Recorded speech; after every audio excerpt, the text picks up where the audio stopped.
I've been blessing houses for 3 years. 3 years of distressed parents, shaken kids, and superstitious elderly.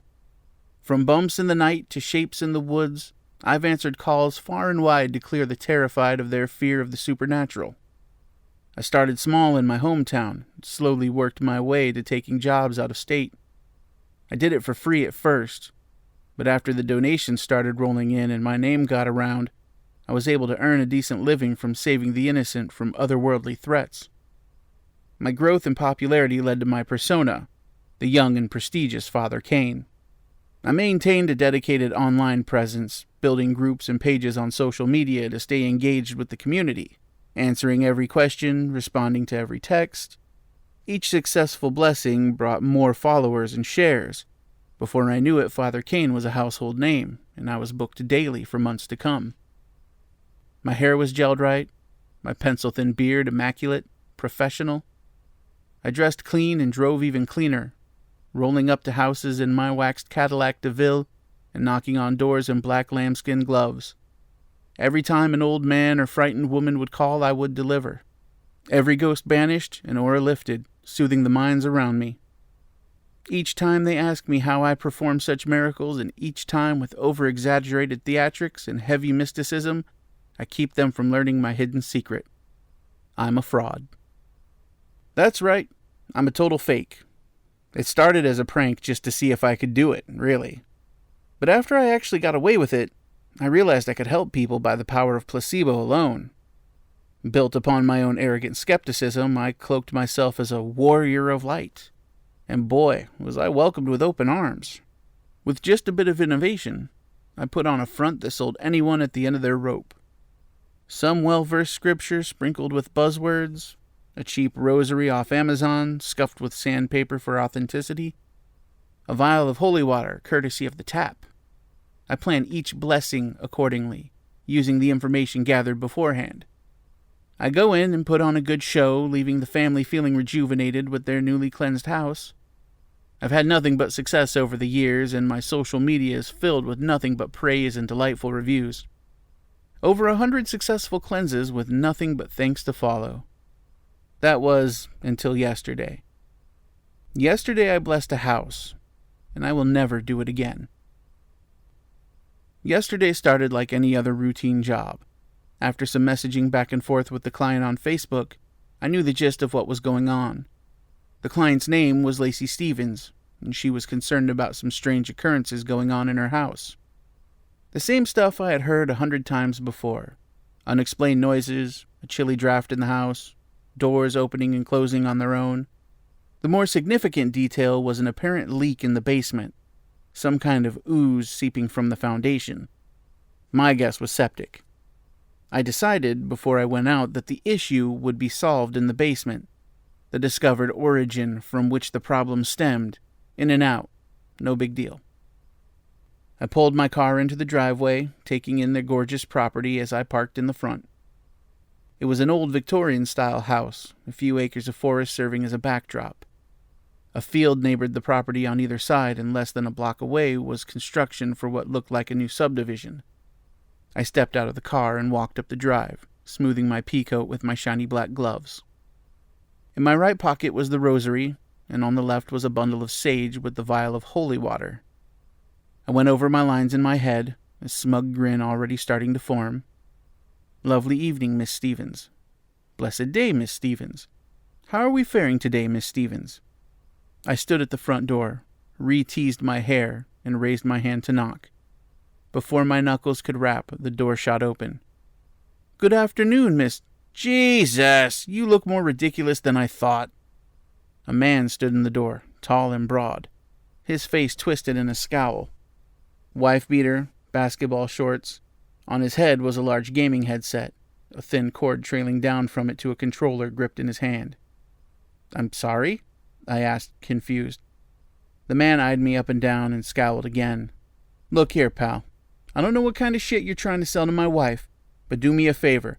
Make this quick, let her down easy, and get the He was cut off by a much shorter woman who shoved past him. Father Kane, thank you for coming out today, said Lacey Stevens, who beamed under the man's shadow. She was very pretty, with long brown hair, her curvy body extended by a spaghetti string top and leggings. "Pleasure's mine," I said, shaking her hand with both of mine, much like a priest would in a church.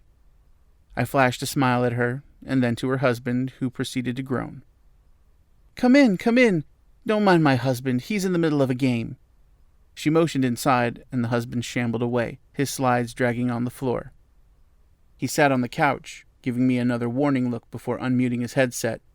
On the wall opposite the couch was a large flat screen displaying a Call of Duty queue. "Sorry guys, I'm back. Lacey actually invited that Chris Angel guy." "Would you like some tea?" she asked, heading for the kitchen. "That sounds wonderful," I said, watching her go. I looked around the living room, at the furnishings and the wall decorations. It gave the old house a much more modern look, your standard live, laugh, love, giving a taste of Instagram home happiness. I looked at the pictures on the walls, taking in additional information in my head. Young couple, bubbly wife, stubborn husband, no kids, no pets. Should be easy as long as the husband doesn't heckle too much. It wasn't my first time dealing with a skeptic, and it wouldn't be the last.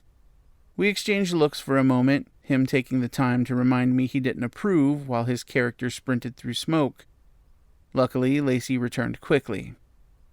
"I put the kettle on, so how do we start?" she asked. "Tell me about what's happening here, and we'll go from there," I said, putting my hands together. "It started a couple of months ago. Nothing really crazy, just weird. I've had a couple of doors close on their own while he's at work. Sometimes in the middle of the night the house creaks, and I can hear scratching in the walls. It didn't happen often at first, but lately it's been every night. My husband thinks I'm overreacting, not that he would hear it anyway the way he snores," she said, her eyes traveling like she was searching for something invisible. "I see. Sometimes darkness works in mysterious ways, Mrs. Stevens. The devil always looks to bend the ear of those willing to listen," I said, pulling the rosary from my pocket. Behind us, the husband scoffed. Lacey gave an annoyed look past me and motioned towards the kitchen. "Most of the activity is in the kitchen and the basement. The entrance to the basement is next to the pantry. Let's have a look, shall we? I want to reach the epicenter. It'll be there where we'll cast our blessing if that's what you want," I said, letting the beads unravel until the cross dangled in the air. She went to turn, and I put up a hand to stop her. "What? Is something wrong?" she asked, eyes wide and worried. Yes. There's definitely a presence in your house. I can feel it now, and it beckons from the basement. The devil's dark touch reaches out, and I believe—" All right, cut the theatrics," the husband cut in, his headset and controller left at the couch. "Just let her show you the damn basement so we can get this over with." He brushed past me and stood next to his wife protectively. She gave an apologetic look. "Of course. Let us see the basement," I said with a smile. Bumps in the night were a common occurrence. Every chilling noise mistaken for a haunting could easily be debunked by rational thought and a little bit of research. Creaks in the night was always an old house settling on the earth it was built upon. Scratching in the walls was most likely squirrels, flying squirrels in particular, with the sheer amount of wooded land in this town. Doors that closed on their own were usually all chalked up to overall gravity and pressure changes in rooms themselves. In conclusion, old country houses doing old country house things.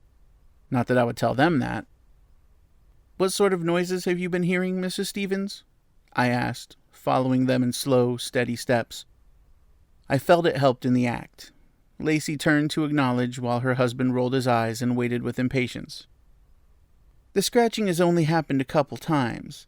There's been a few knocks, too. Sometimes I think I hear whispers, too," she said, rubbing her arms as if suddenly chilled. "Varmints, old plumbing, perhaps a forgotten television?" "The most unnerving one is the clicking, though. I can't explain it. It almost sounds like gunfire," she said, looking at her husband. "I told you, Lacey, nobody's firing off machine guns in the neighborhood. We live in a nice part of town. Here's the basement. Come on," said the husband, rushing the tour along. Machine guns? I entered the kitchen and actually felt a chill waft over me. I could see the culprit immediately, a pair of single-pane windows by the sink. I kept my smile to myself and followed the husband, the wife following close behind. The husband opened the door next to the pantry to reveal the dark entrance to the basement. With a sigh, he reached into the dark and flicked the light switch, and the stairway filled with soft yellow light. "It's down here. Watch your step, Copperfield," he taunted. "Of course. This is where the energy is manifesting. Would we like to say a prayer before we head down?" I asked, and Lacey considered. "No, I don't want to deal with this all day. Let's get it done," he said. "Brian, don't be a dick," Lacey said. "It's quite all right. The Lord is with me now every step of the way," I said, looking down the old wooden steps. Sure. Don't hit your head," Brian led. We went down the stairs, each step creaking as we descended. The basement was unfinished, the crude cement walls damp and dimly lit.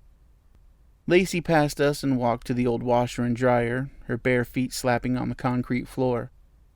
There were 2 green rugs on the floor, one in front of the machines and another in the far corner. "This is where I hear it, every time I do laundry. He thinks I'm crazy." She put her arms out in the empty space. "Hear what, exactly?" I asked. "The clicking," she said. "Probably just a jackhammer or something. They're putting in that new neighborhood. I'm sure you saw the construction," Brian said. "It's only when I'm down here alone," she said, hugging herself. I hadn't heard any clicking in the past. An odd clock, sure, but sound as fast as a jackhammer? That was a new one for me. I walked to the closet wall, running a gloved hand over the bricks. "You said there was a leak? May I see it?" I asked. Lacey walked over to the second rug and peeled it up. It separated from the ground with a wet sucking sound, and I moved closer to inspect it. Septic leak would be anywhere from clear to brown, not to mention the smell. This leak was black, like the color of tar. Underneath the rug was a wooden padlocked door, and the black ooze had been seeping from underneath it. "I had a guy check the septic. We should be good now," Brian said. "That was 2 days ago. It's leaking again," said Lacey. "Then I'll call him again." I looked at the trap door and the rusted lock that looked like it hadn't been touched in a decade. I could feel a breeze coming from it, like a damp breath pushing out. There was something about the door. It didn't feel right. I looked at it, feeling my ears get hot. The longer I looked, the more I thought I heard something, slowly rising beneath it. I clutched the rosary nervously, the noise getting louder. "The kettle," Lacey said and made her way upstairs. I chuckled. Always an explanation. We watched her go, and when she was out of sight, Brian narrowed his eyes on me. "We finished here? Come on, man, don't drag this out," he said. "What's with the door?" I asked, pointing to it on the floor. "It's a crawl space. Never seen one before?" "Why is it locked?" I asked, crouching down to get a closer look at it, trying to look more concerned than necessary. "I don't know, man. Realtor said it floods. The lock was there when we bought it. We just left it there. Covered it with the rugs. It's pretty gross," he explained. Excellent. The realtor already explained it, so the only one concerned here was the wife. The husband already didn't want me here. He could give his blessing, feign some sense of clarity, and be on his way. "Evil enjoys dark, damp seclusion, Mr. Stevens. It gives it an adequate place to hide, fester. It burrows into the property and grows. The longer it's there, the more mischievous, more unrelenting it gets." I played it up, gently grabbing the lock. The surface of the rusted metal deteriorated on my gloves. I rubbed my fingers together, and it smeared into a disgusting paste. "Do you believe in God, Mr. Stevens?" I waited for an answer, but none came. No attitude, no jab, no sigh. Above me, the door slammed hard, and I jumped. I looked for Mr. Stevens, but he was gone. Standing alone in the basement, the lights went out. I sighed. I felt a chill on the back of my neck and chuckled to myself. So this is how it was going to be. I felt through the dark, heading to the stairs. I cleared my throat and spoke aloud.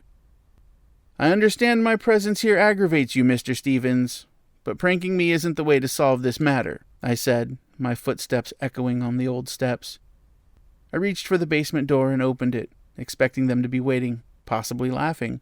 Maybe they were playing with me. But there was no laughter, no pointed fingers. There was nobody at all. Just an empty, cold kitchen. Even the appliances were gone. "Hello?" I called, watching my words come out as fog. The house was bare and unbelievably gray. I walked into the kitchen, my footsteps kicking up dust. My first thought was to just leave, the irrational fear of the unknown gripping my spine like ice. I headed for the front door and shoved it open. My car was gone. The driveway was gone. Nothing but open fields. No construction. Nothing.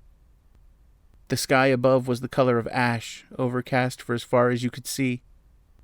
"Mrs. Stevens? Mr. Stevens?" "Hello?" I called, but my voice barely reached. The sound wouldn't carry. It was being suppressed by something else. It was an odd noise, and my mind conjured the only thing to make sense of it. Clicking. There was movement in the monochrome landscape, about as far away as my car had been. Long twig legs attached to white, elegant feathers. A pair of storks in the grass, their legs robotic under a seemingly fluid body. They looked at me, eyes beady and wide as if they were alarmed, their bodies contorted, long necks bending backwards in unison, like they were dancing. Together they pointed their beaks to the sky, a loud chattering erupting from their bills. It sounded like gunfire over the valley. I slammed the door to block out the noise and hide from their beady eyes. No, I stammered, feeling helpless, out of control. The rosary in my hand was steaming, the beads radiating warmth. I looked around the living room, the flat screen, the couch, video games, all gone. Bare walls, fogged windows. There was a loud crash and I squeezed my eyes shut, the rosary held close. Whatever it was, it came from the basement. "Hello? Anybody there?" I cried weakly. Over 100 houses. Never anything unordinary. This didn't make sense. It just wasn't possible. I stood there in denial for a time. I knew what I had to do, or rather, the only thing I could do. My feet moved on their own when they were ready. Slow, creaking steps, one by one. Back to the kitchen, the air getting colder as I moved. I shivered, the chill stiffening my pea coat. No hot burner, no piping kettle. My attention felt drawn to the basement doorway, to the dark passage that seemed to push wind from it, like it was breathing. I went in, holding the beads close, pushing forward down the steps. I waited for something, like a hand to grab me, but the sensation was different. I felt eyes on me, but there was no one in sight. At the landing, I turned hesitantly, knowing what I would find, but afraid to see it. No washer and dryer, no rugs. Only the cellar door thrown wide open. The padlock and latch littered the floor in pieces. The dark hole beckoned, its mysterious black luring me in. I didn't want to go. It was something that just happened on its own. I could hear sounds coming from it, like someone was plucking a tight guitar string. It was metallic and wiry. I stood before the hole and looked in. There was nothing, only a void, black so thick it looked like you could grasp it. The noises came from the hole, the metallic ting, with a whisper on the cold breeze. Whatever it said, it didn't make sense.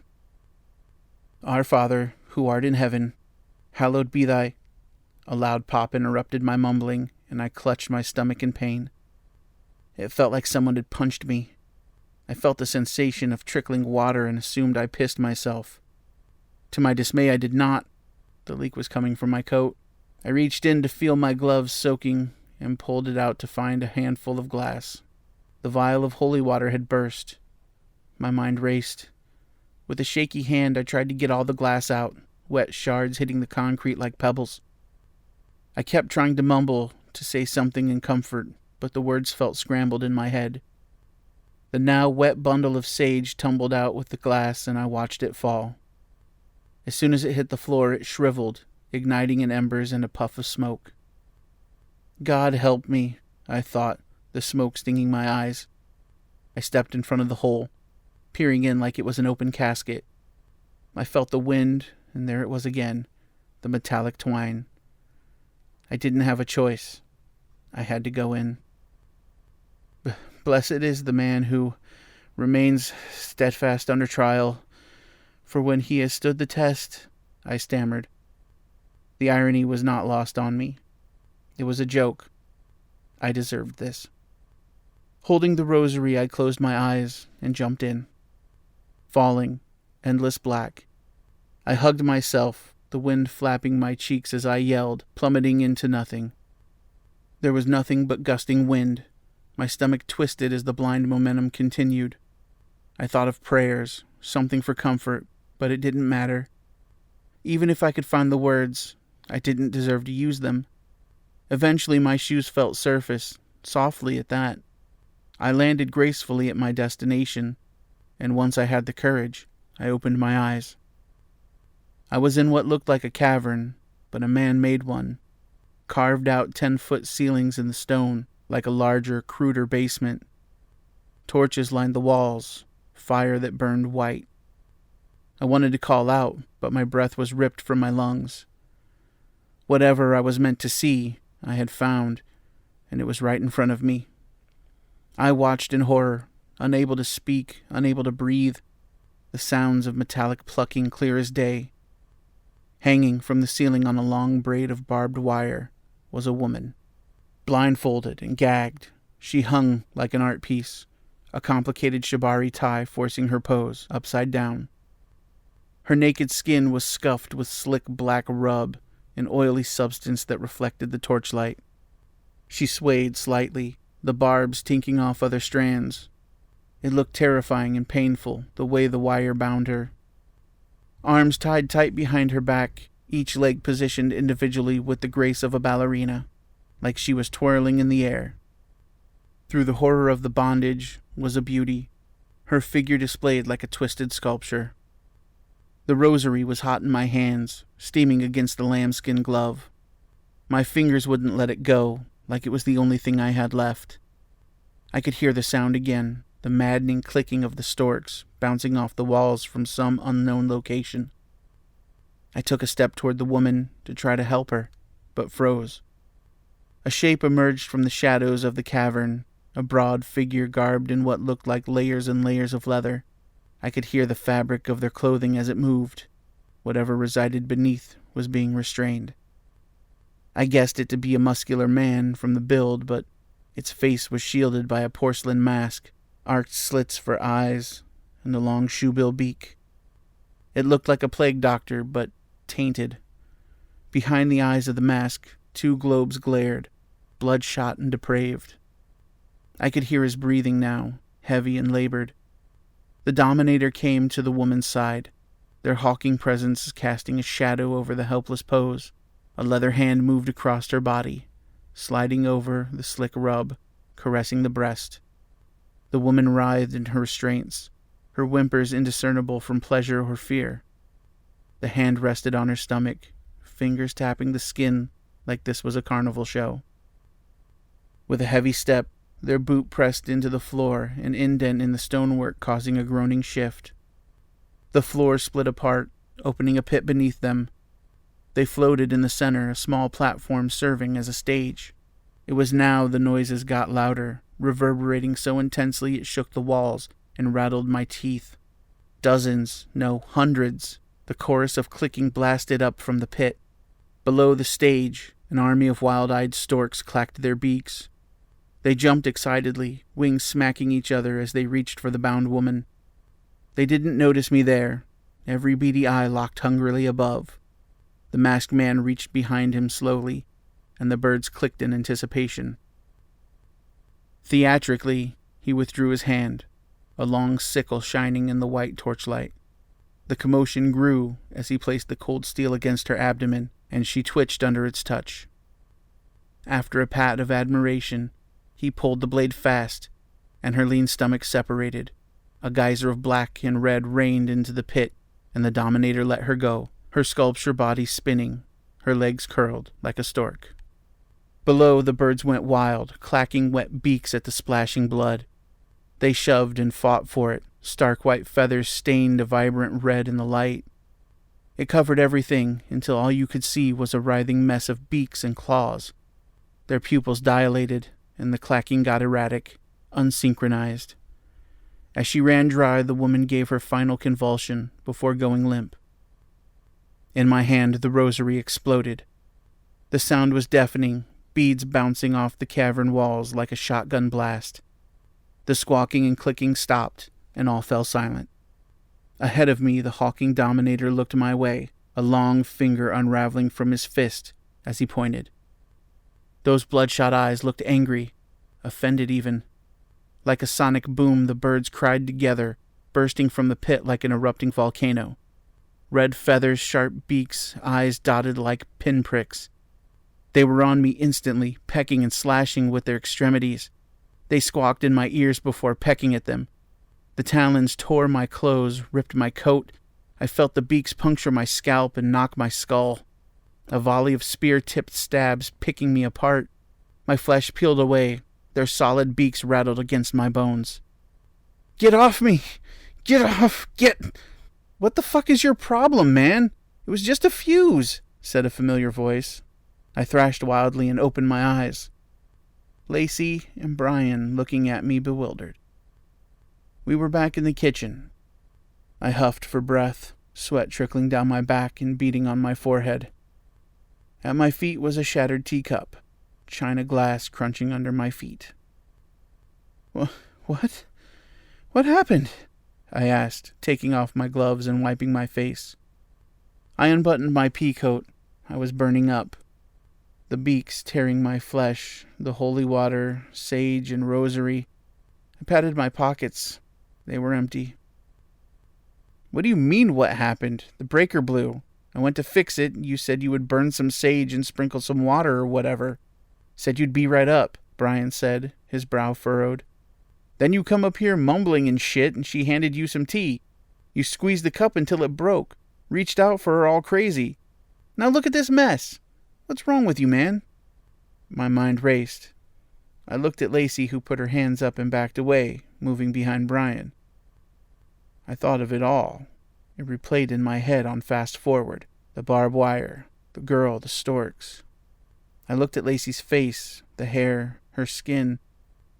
It was her, the bound woman. I blinked and rubbed my eyes. My face was flushed, and I felt a hot trickle from my nose. I touched it to see the red drip of a nosebleed. "You need to get out of this house. It's not safe," I pleaded, and they flinched when I stepped forward. "You guys gotta go. I don't know what it is. I can't explain." Brian cut me off. "No, it's you who needs to go. Get the fuck out of here. Come on, let's go now," he said, grabbing me by the arm, hard. "No, you don't understand. Your wife, she's not safe. You gotta get her out of here," I begged as he shoved me through the living room. "Yeah, not safe from you, no doubt." He opened the door and tossed me out, jabbing a finger in my face. "Don't come back here, understand? Don't message my wife. Don't show your face here again. I'll call the cops, psycho." He slammed the door in my face. I walked to my car, my head foggy, my nerves shot. My hands were shaking, and when I got into my car, I sat there for a moment. I looked at the house with all of its color returned. I looked to the front window. Lacey was there, mouthing the words, "I'm sorry," briefly before her husband was there, phone in hand. They started shouting at each other, and I started my car, tires spinning gravel as I turned around. I drove home, not really sure of what to think, not sure what to do. I drove home in silence. I couldn't get it out of my head. I pulled into my driveway. The tears started to fall when the adrenaline wore off, and I bawled at my steering wheel. It was wrong.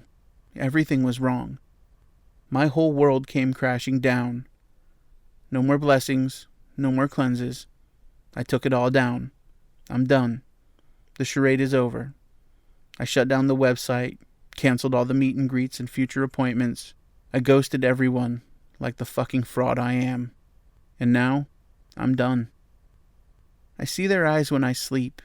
In the back of my mind, I see the hanging pose, the geyser from the gaping wound, the clacking beaks.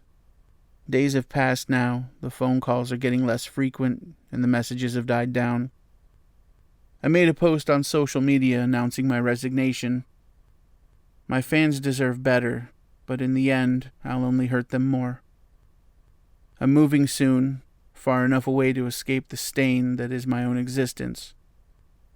I check in on the site from time to time, seeing the love from those I have helped in the past.